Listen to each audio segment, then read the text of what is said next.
James Foster had always prided himself on building a solid life. At 34, he worked as a senior accountant in a mid-sized firm in Seattle, crunching numbers that kept businesses running smooth. His wife, Gia, 32, handled marketing coordination at a tech startup, pulling in a steady salary that let them rent a cozy apartment overlooking the Puget Sound. They'd been married 6 years, together 8, and lately talked about starting a family of their own. Weekends meant hikes in the Cascades or grabbing takeout from Pike Place Market. James figured they had it good, until that Thursday night at Olive Garden changed everything. They sat at a corner table, the kind with a red checkered cloth and a breadstick basket between them. James forked into his fettuccine Alfredo while Gia twirled her spaghetti, chatting about her day. Then, mid-bite, she dropped the bomb. "I've made a decision," she said, setting down her fork. "I'm going to be a surrogate for Gavin Matthews and his wife, Melissa. They've been trying for years to have a kid and can't. I can help them." James froze, his glass of water halfway to his mouth. Ice cubes clinked as he lowered it. Gavin Matthews, her ex from college, the baseball jock she'd dated for 3 years back in their early 20s. They hadn't mentioned him in ages. "Gavin? Your ex, Gavin?" James asked, voice steady but tight. "Yeah," Gia nodded, wiping sauce from her lip with a napkin. "They're desperate. Melissa has some condition, something medical that makes pregnancy impossible for her. Gavin's always wanted kids. I ran into them at Whole Foods last week. We grabbed coffee, caught up. They told me about all the failed treatments, the heartbreak. It just felt right to step in." James stared at her, processing. Whole Foods was their usual Saturday stop for groceries. Had she planned this run-in? "When did you decide this? And why didn't you talk to me first?" She shrugged, picking up another breadstick. "It hit me during coffee. They're good people, James. This is a medical thing, IVF with their embryo. I'll carry the baby for 9 months, hand it over. It's straightforward. People do it all the time." He leaned back, appetite gone. "Straightforward? You're offering to gestate your ex-boyfriend's child without running it by your husband. We've got plans, our plans. This upends everything." Gia's eyes narrowed. "It's not like that. It's not his kid in the emotional sense. I'm just the carrier. And I am talking to you now. I thought you'd support me. This is a good deed, helping friends build a family." "Friends? You haven't brought up Gavin in years. Now you're willing to go through pregnancy for him, for them, without a heads up?" James kept his tone even, but anger simmered. 6 years married, and she bypassed him on something this huge. She pushed her plate aside. "They've paid thousands already on failed rounds. This saves them from hiring a stranger for 60 grand. I'm doing it for free because I care." James signaled the waiter for the check. "What did Gavin say when you offered?" "He was shocked at first, then grateful. Started tearing up. Called me an angel. Melissa too. They hugged me right there in the coffee shop." Gia reached for his hand, but he pulled back. "James, please. This doesn't change us." He paid the bill in cash, avoiding her gaze. Outside, rain slicked the parking lot. James drove home in silence, Gia texting on her phone the whole way. By the time they parked, he'd made up his mind. This wasn't just generosity. It felt like a choice, her past over their future. That night, James lay awake while Gia slept. He pictured the pregnancy, doctor's visits, mood swings, the baby bump growing from someone else's embryo. Their talks about kids had always meant their own. Now, she'd prioritize Gavin's dream. By morning, he knew he couldn't stay quiet. But yelling wouldn't fix this. He needed a plan. James called in sick to work, something he never did. Instead, he drove to his brother Kyle's place in Bellevue, a quick 40 minutes across the lake. Kyle, 36 and divorced 2 years back, answered the door in jeans and a hoodie, coffee mug in hand. "Bro, what's up? You look wrecked." James stepped inside, straight to the garage Kyle had turned into a man cave. Pool table, mini fridge stocked with beer. He grabbed 2 bottles, handed one over. "Gia dropped a bomb last night. She's surrogating for her ex, Gavin, and his wife. Decided it without me." Kyle's jaw dropped as he cracked open the beer. "The baseball guy? From college? She just offered?" "Yep. Met them at Whole Foods, coffee chat. Boom, I'm in. Expects me to cheer her on." James took a long swig, the cold fizz grounding him. "We've got joint accounts, my health insurance through work. If she goes through with this, it ties us up for a year, prenatal care, maternity leave, all on our dime." Kyle whistled low. "That's messed up. What are you gonna do? Fight her on it?" James paced the concrete floor.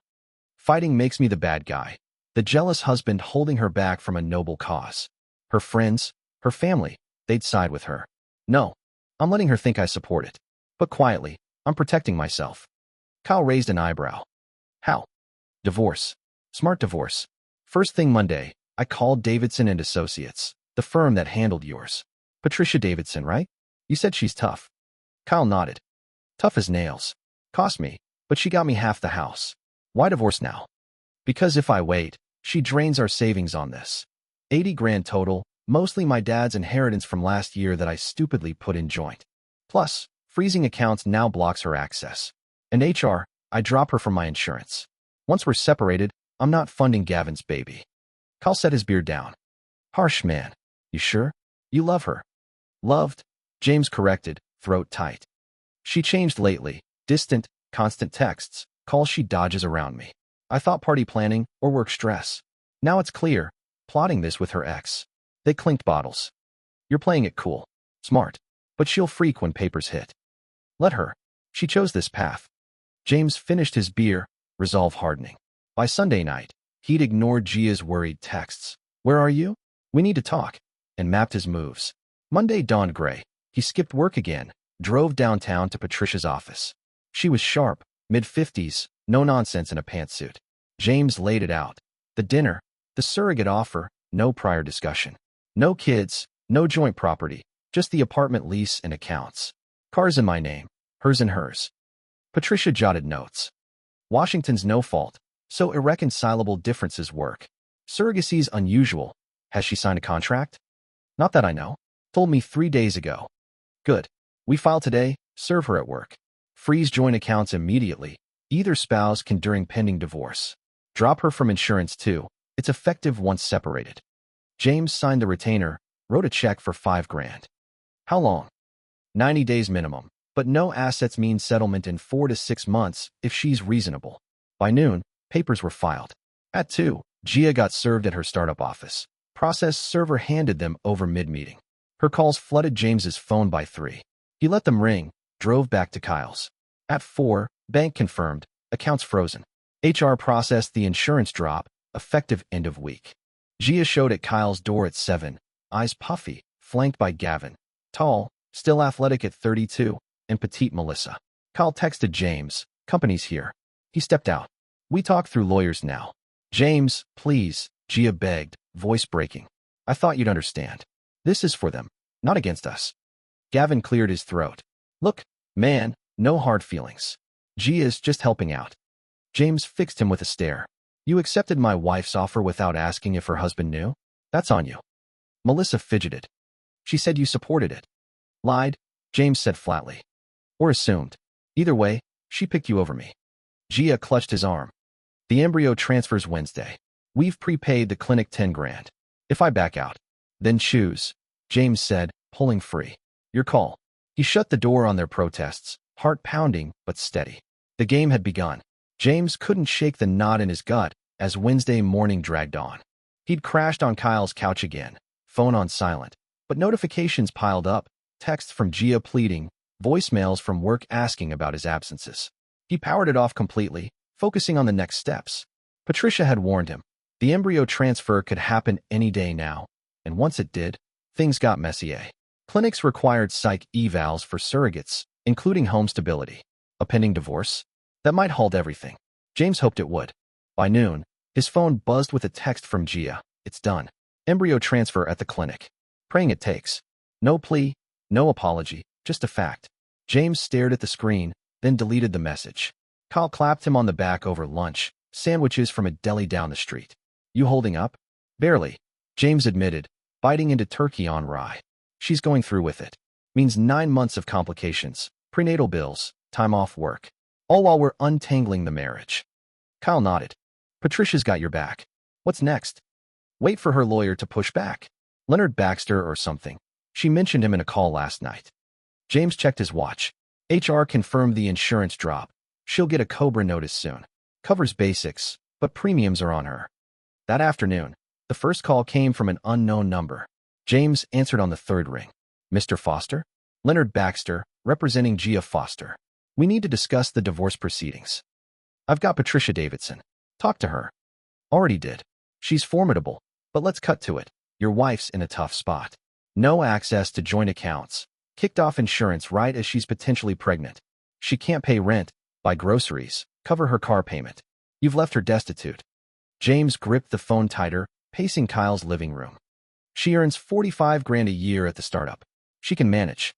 Her paycheck goes to bills and upkeep. Those savings, 80,000, were her safety net too. You froze it all. This is cruel, especially now. It's practical, James shot back. She made a unilateral call that blows up our marriage. I'm protecting assets during divorce. Half that money's mine, mostly my dad's inheritance, deposited joint like an idiot. Baxter paused. We can negotiate temporary access for essentials. She needs funds now. No temp deals. Accounts stay frozen till settlement. If she needs cash, ask Gavin and Melissa. They're the ones gaining from her choice. Inconceivable, Baxter muttered. She's carrying their child. Your soon-to-be ex is under massive stress. That risks the pregnancy. Her risk, her decision. James hung up, pulse racing. Kyle overheard from the kitchen. Cold, bro. You really leaving her high and dry while she might be knocked up? Not my kid. Not my problem. But doubt crept in. Images of Gia alone at appointments, scrambling for meals. He shoved it down. By evening, Gavin called. James let it ring twice before picking up. James, man, we gotta talk about Gia, Gavin started, voice urgent. She's a wreck, crying nonstop, barely eating. Stress like this could tank the implantation. Then maybe she shouldn't have jumped into this without thinking, James replied evenly. You're human. She's your wife. Not for long. And it stopped being my issue when she picked you over our marriage. Gavin sighed. I'll cover her. Rent, food, whatever. Just thaw enough for basics. Why should I? You took her offer blind. No check on her hubby. I messed up. Melissa and I tried 6 years. IVFs, losses, feeling broken. When Gia offered, I didn't think. Said yes on impulse. My fault. Damn right. You and her created this mess. Figure it out. James ended the call, then shut off the phone again. The next 2 weeks blurred into legal volleys. Patricia filed motions to lock in the asset freeze, arguing Gia's surrogacy showed marital disregard. Baxter countered with emergency requests for spousal support, access to funds, even reinstating insurance. Judge Caroline Pierce, a no-frills type in her 60s, reviewed it all and ruled simple. Status quo holds. No changes till hearings. Accounts frozen, insurance off, Gia stuck. James learned bits through Kyle, who heard from mutual friends. Gia couldn't swing her share of the apartment rent. Eviction loomed. She packed a bag and moved into Gavin and Melissa's guest room in Bellevue, a 2-story house near the lake. Irony hit hard. His wife bunking with her ex while possibly carrying his child. James stayed at Kyle's, paying rent from his personal savings, avoiding the old place. 2 weeks post-transfer, a positive test confirmed it. Gia was pregnant. The embryo implanted. 9 months to go, and their divorce clock ticked at 90 days minimum. Baxter ramped up pressure, filing for temporary maintenance. Pierce denied it, citing no kids or joint property to justify urgency. Both parties acted poorly. Her order read, maintain the freeze. Gia texted James once, pregnant. Doctor says healthy so far. Can we talk terms? He forwarded it to Patricia, who replied, ignore. Let her stew. But James felt the weight. Prenatal care costs thousands, all out of pocket now. Gavin footed some bills, per friends, but tension brewed there too. 6 weeks in, depositions loomed. Patricia prepped James over coffee at a downtown spot. We'll depose Gia first, then Gavin and Melissa. Show the pattern. She discussed surrogacy with them multiple times, never mentioned you. Proves deception. Will it stop the pregnancy? James asked, stirring sugar into black brew. Can't, bodily autonomy. But clinics hate divorce drama and evals. Stability checks include marital status. This could scare them off proceeding or complicate handoff. James nodded. Good. She needs to feel the fallout. The depot happened in Patricia's conference room. Long table, chairs, court reporter typing away. Gia arrived with Baxter, looking drained but composed. She swore in, sat across from Patricia. Mrs. Foster, Patricia began. When did you first discuss surrogacy with Gavin Matthews and Melissa Matthews? About a month ago, at Whole Foods, Gia said, hands folded. We caught up over coffee. They shared their struggles, failed IVFs, Melissa's condition. Did you discuss this with your husband before offering to surrogate? No, Gia admitted. I didn't think it necessary. My body, my choice. Patricia leaned in. Your body, sure. But did you consider the marriage impact? Prenatal care, time off, financial strain, all joint till divorce. I figured James would back me. He'd always supported my decisions. Based on what? Had you ever talked surrogacy before? No, Gia said quietly. It was an assumption. So you assumed, offered to carry your ex-boyfriend's embryo, without consulting your spouse of 6 years. Patricia's tone stayed neutral. Sounds reckless. Baxter objected. Argumentative. Rephrase. How would you describe your decision, Mrs. Foster? Gia shifted. I was helping friends in need. Simple as that. Friends you prioritized over your husband. Patricia pressed. No talk of compensation. Free surrogacy saves them 60 grand. I didn't want their money. It was a gift. At what cost? Your marriage, finances, trust? Gia paused. I didn't think it'd go this far. James overreacted, freezing everything, dropping insurance. That's cruel. Self-protection, Patricia countered. After your unilateral move. Gia teared up. Baxter called a break. James watched from the corner, unseen via one-way glass. No pity stirred, just resolve. She'd chosen this. Gavin's depot followed a week later. Patricia grilled him. Mr. Matthews, when Gia offered, did you ask if her husband knew? Assumed she had, Gavin said. They're married years. Figured big decisions got discussed. You never confirmed? Accepted free surrogacy from an ex. No spousal okay? Didn't cross my mind. We were desperate. Melissa's turn exposed more. I worried at first. Quick offer after reconnecting. Told her to check with James. What did she say? Patricia asked. That he'd understand. Always did. You believed her? Wanted to. Looking back, she lied. To us, herself. The transcripts painted Gia as the instigator, bypassing James entirely. Patricia used them in motions, arguing for protecting his inheritance as separate property. Judge Pierce scheduled a settlement conference for 3 months out, right as Gia's second trimester hit. Tension mounted. Baxter pushed for mediation, but James held firm. No talks. The pregnancy progressed, but so did the divorce, each step squeezing tighter. James gripped the conference room table as the settlement hearing kicked off 3 months after filing. Rain pattered against the courthouse windows in downtown Seattle, but inside Judge Caroline Pierce's chambers, the air hung thick with tension. Gia sat across the polished oak table, for months pregnant now. Her loose blouse did little to hide the bump. Baxter flanked her, papers stacked high. Patricia sat beside James, laptop open, ready to counter. No one else. No Gavin, no Melissa. Just the fallout. Pierce, sharp-eyed in her 60s, scanned the file without preamble. This is a mess, she said, tapping the stack. Mr. Foster, you froze all marital assets. 80,000, leaving your wife without access during a pregnancy. No support, no insurance. Mrs. Foster, you committed to surrogacy for your ex-boyfriend and his wife without consulting your husband. Both of you made boneheaded moves. Now I decide. She turned to Gia first. The surrogacy contract? Irrelevant here. You control your body. No one stops that. But proceeding without spousal input shows zero respect for the marriage. Noted. Gia shifted, hand on her belly. Your Honor, this was about helping friends. James overreacted. Pierce cut her off. Save arguments for appeal. Now, Mr. Foster.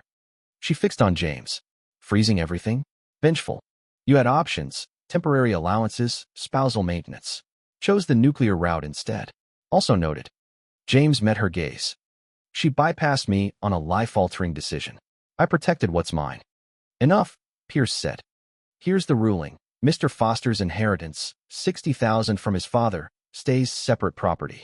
Traced it. You kept it distinct 6 months before depositing joint. Mistake, but not commingled intent. You get the full 60. The remaining 20,000 in joint accounts? Split even. 10,000 each. Mrs. Foster, that's your share, plus any personal items you brought in. Mr. Foster keeps his car, you keep yours. No alimony. Equal incomes, short marriage, no kids. Lease. Split till end of month, then dissolve. Divorce finalizes today. Sign now. She slid forms across. Baxter jumped in. Your Honor, this isn't fair. Half of everything. That's the law. Pierce's eyes narrowed. You get what the law gives. Inheritance exception holds. Appeal if you want, but costs eat that 10 grand fast. She nodded to the clerk, who stamped preliminaries. Gia stared at the papers, pen hovering. James, this leaves me with nothing. Baby's coming in 5 months. Medical bills alone. You chose surrogacy, James said flatly. Gavin and Melissa cover that. Our marriage? Done. Tears welled, but she signed, hands shaking. James followed, ink fresh on the dotted line. Pierce witnessed. You're free. Get out of my courtroom. Outside, Patricia shook James's hand. Clean win. 70 total, your future secured.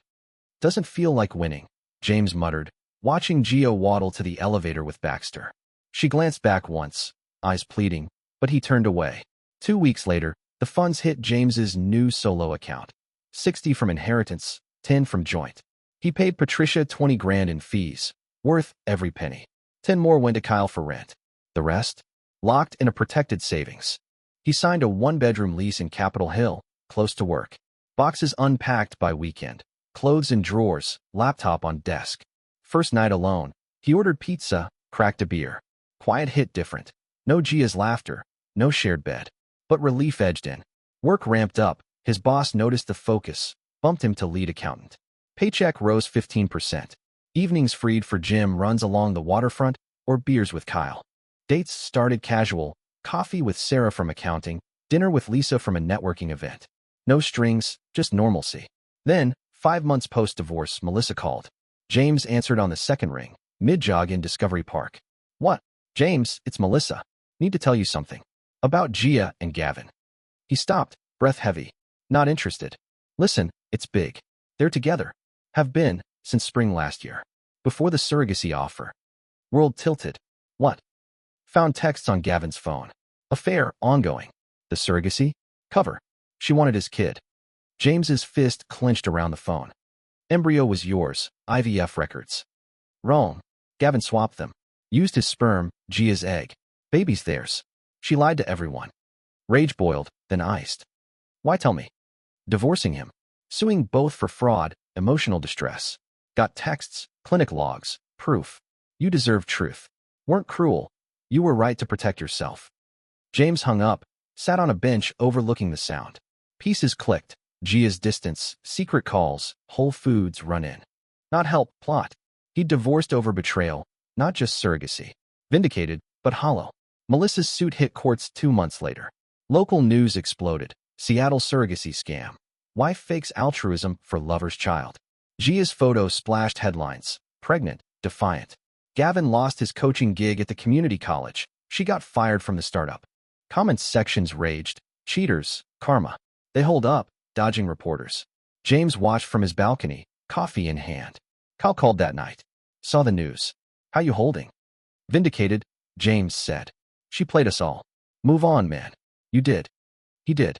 Dates turned serious with Rebecca, a teacher he met at a bookstore. Smart, kind, no secrets. Life rebuilt, brick by brick.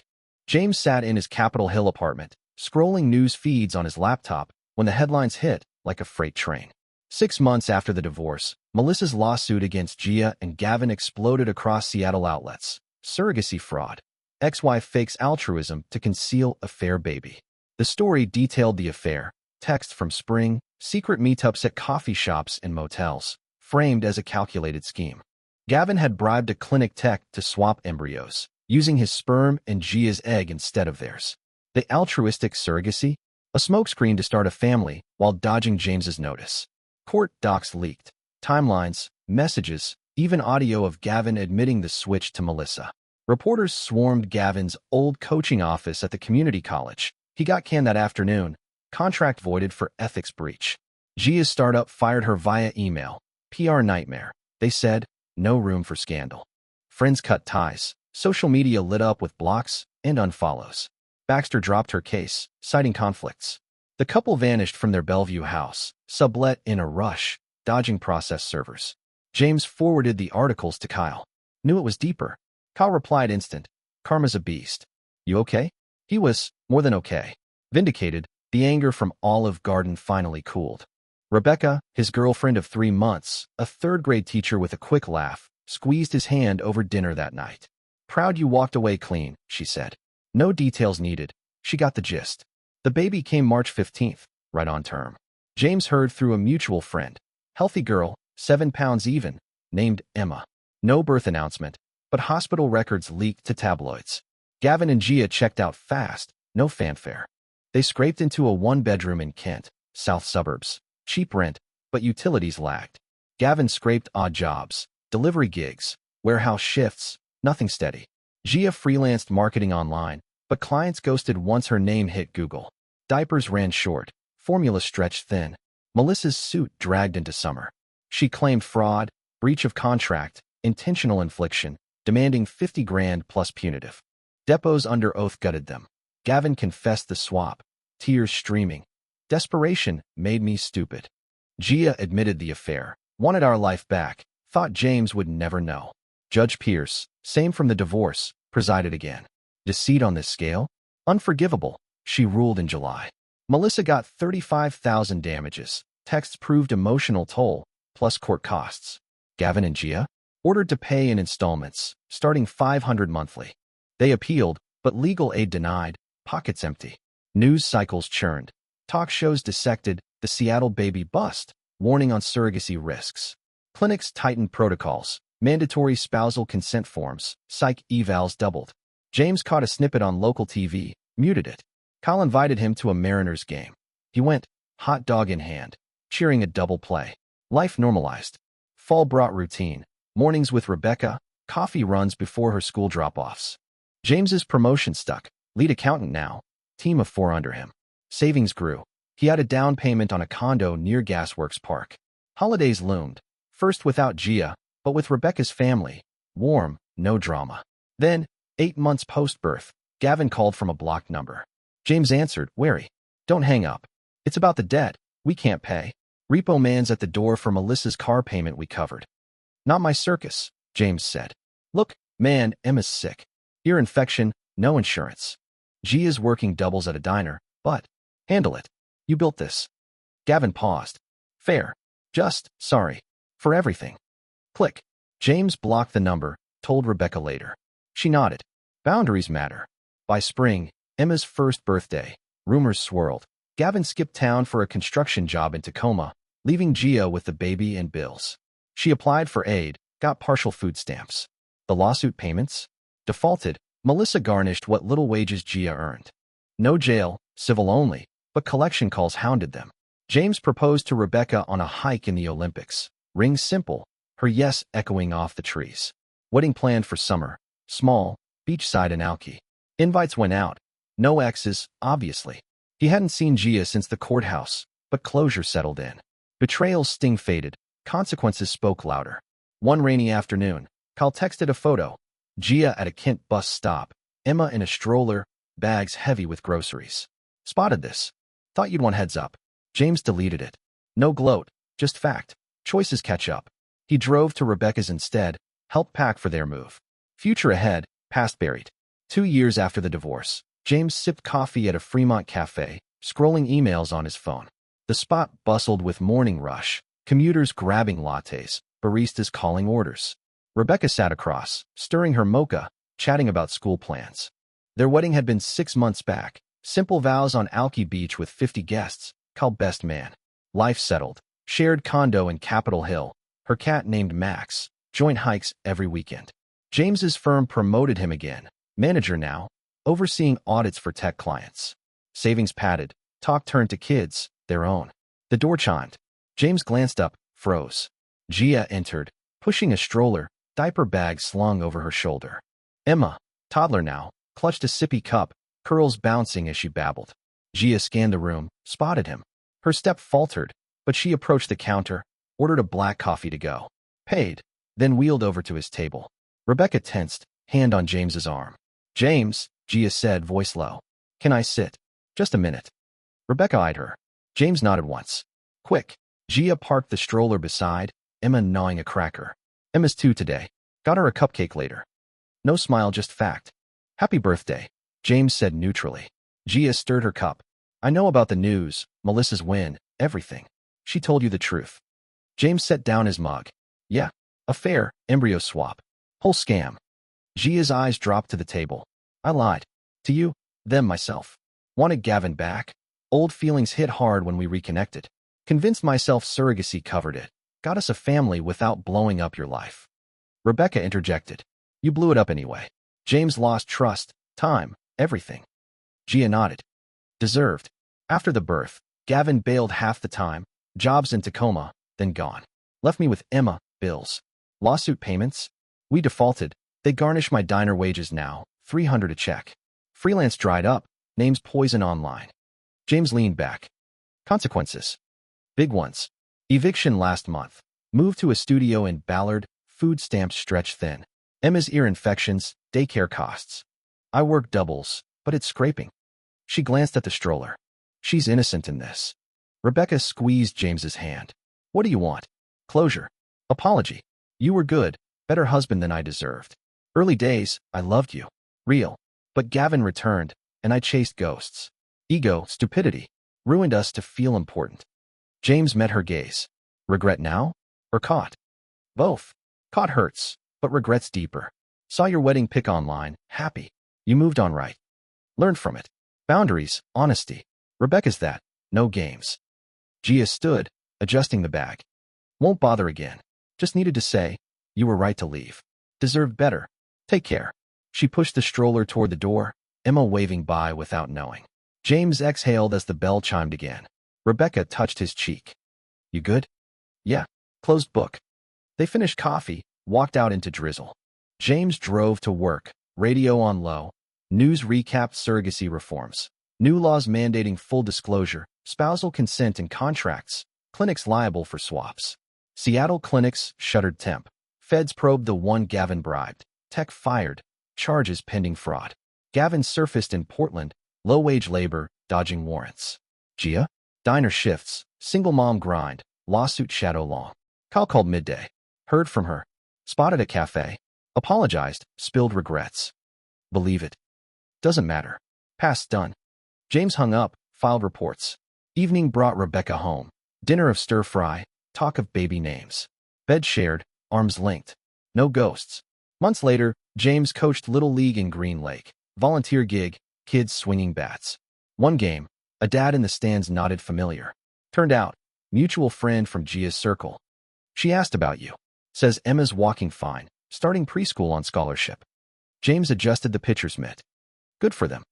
Life rolled. Promotion bonus bought a hybrid SUV. Family trip to the San Juans planned. Rebecca pregnant. Early, but positive test that week. Ultrasound booked. Nursery paint samples out. James felt it. Full circle. Earned peace.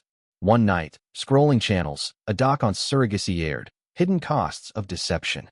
Gia's case featured anonymized. Affair cover. Legal fallout. Single parenting toll.